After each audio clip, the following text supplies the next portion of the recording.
So underneath the house, spooky Great Escape style, because this is the value added you get with freaky construction. Before you reconfigure the load-bearing nature of your home, even if it's a one-story home, it's a good idea to make sure that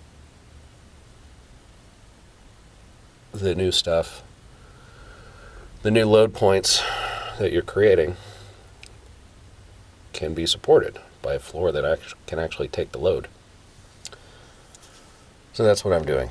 And I think I'm in good shape.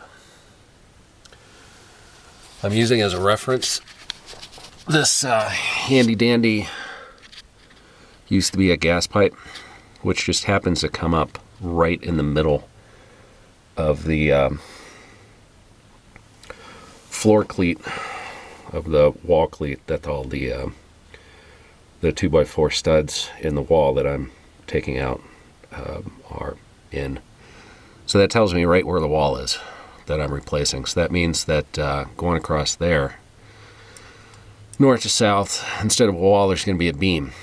So the reason why I'm down here is because I know that I'm cool in that direction, because the beam is going to go into the corner there, and so it's going to be supported by 2x4s resting on that corner, which is resting on 3 2x6s, which is resting on a corner of the foundation. So that is choice. But the other end of the beam is going to be supported somewhere along here, and while it's nice that there's this house beam, see the construction here is piers, concrete piers with these 2x6 beams across them. Kind of substandard floor framing by modern standards, but it's apparently how people rolled in the 50s, 48. But the nice thing is that I'm sure not coincidentally, the load-bearing wall here is pretty much right on top of this floor beam, which is nice. But going this way, I want to make sure that I don't put the other end of the post right in the middle of these floor joists, because first of all, the floor joists, so you get the beams, which are 3 generally tripled up 2x6s,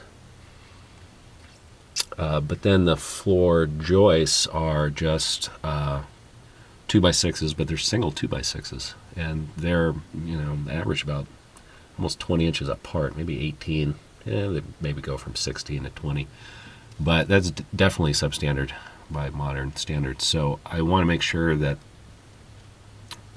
the other end of the post is at least on top of one of these. And I think I got lucky, because if I get rid of the... oh, by the way, this was left over from the previous 1972 renovators, Buckers. If I keep the... if I make a post kind of in the room to support the 4/5 span of the beam, so it makes the other beam I'm going to have to do easier to tie in. It puts it like right there, right where those nails are. That's the corner of the cleat, and that's not ideal, really. It's not really ideal. I mean, I guess I could put it here, but then I don't know. That's not bad. But then I need a really wide post to tie in with the other beam. And I think I'm just going to hang it with straps. It'll look probably more industrial than I want, but then I won't have a post in the room, because then the beam can go all the way across, and those side-by-side 2x6 floor joists are where it would go. I mean, that's buried in the wall that this room shares with the bedroom, which is over there. So they're really close together, I think it'll be fine, especially since it's basically right on top of a pier too, really big one. So you got a big fucking pier. You got 3 2x6 beams. You've got 2 floor joists really close to each other, and a third not very far away from that. So within that less than 20-inch span, you've got 3 floor joists, which is nice. So I think I'm fine. I don't think I even have to do any additional blocking down here. I think this is going to work.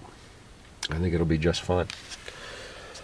But wanted to make sure before I started just putting 2x4s under a beam and hoping for the best. Now I got verification that, yeah, should be fine. Should have no sag. So that's good. So now we're going to make our way back.